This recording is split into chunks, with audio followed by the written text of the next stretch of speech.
بسم اللہ الرحمن الرحیم۔ شروع اللہ کے پاک نام سے جو بڑا مہربان نہایت رحم والا ہے۔ دوستو، ہمارے والد محترم کی ہماری زندگی میں کیا اہمیت ہے؟ والد جو ہوتا ہے دنیا کا وہ واحد شخص ہوتا ہے جو خود سے زیادہ آپ کو کامیاب دیکھنا چاہتا ہے۔ والد کا سخت انداز اور ماں کا نرم لہجہ ہمارے معاشرے میں گھر کے ماحول کو متعدل و متوازن رکھتا ہے۔ والد چاہے کتنا ہی بوڑھا ہو، گھر کا سب سے مضبوط ستون ہوتا ہے۔ باپ کی زندگی سورج کی مانند ہوتی ہے۔ سورج گرم تو ضرور ہوتا ہے، مگر سورج نہ ہو تو اندھیرا چھا جاتا ہے۔ باپ کا حکم مانو تاکہ خوشحال ہو سکو۔ باپ کی سختی برداشت کرو تاکہ باکمال ہو سکو۔ باپ کے آنسو تمہارے دکھ سے نہ گریں، ورنہ اللہ تمہیں جنت سے گرا دے گا۔ باپ ایک ایسا کریڈٹ کارڈ ہے جس کے پاس بیلنس نہ ہوتے ہوئے بھی ہمارے خواب پورے کرنے کی کوشش ہوتی ہے۔ باپ اولاد کے لیے ڈھال ہے جو کبھی اپنی اولاد سے غافل نہیں ہوتا۔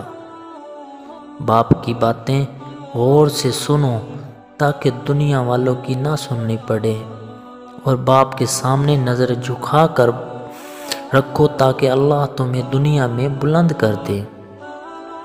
باپ کے ساتھ حسن سلوک کرنا جہاد فی سبیل اللہ سے بڑھ کر ہے۔ باپ اللہ کی صفت ربوبیت کا منظر ہے اور اللہ کی رحمت کا سایہ ہے۔ باپ ایک ذمہ دار ڈرائیور ہیں جو گھر کی گاڑی کو اپنے خون سے چلاتے ہیں۔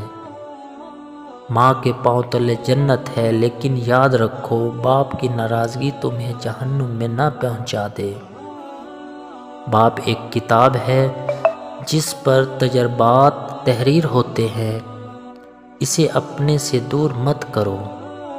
باپ ایک مقدس محافظ ہے جو ساری زندگی خاندان کی نگرانی کرتا ہے۔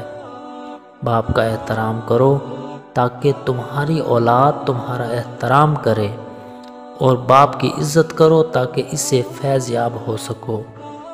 باپ جنت کے دروازوں میں سے بہترین دروازہ ہے، اور اب تمہیں اختیار ہے، خواہ نافرمانی اور دل دکھا کر اس دروازے کو ضائع کرو یا فرما برداری اور خدمت کر کے اس دروازے کی حفاظت کر لو۔ دنیا کی سب سے بڑی نعمت ماں اور باپ ہیں۔ اگر باپ نہ ہو تو زندگی کے دوڑ میں اچھا مشورہ دینے والا کوئی نہیں ہوتا۔ دوستو، اللہ سے دعا ہے ہمارے والدین کو درازی عمر بالخیر عطا فرمائے، اور جن کے والدین اس دنیا سے رحمت فرما گئے ہیں انہیں اپنی جواد رحمت میں جگہ عطا فرمائے۔ آمین ثم آمین یا رب العالمین۔ والسلام، آپ کا دوست نوید شفیع۔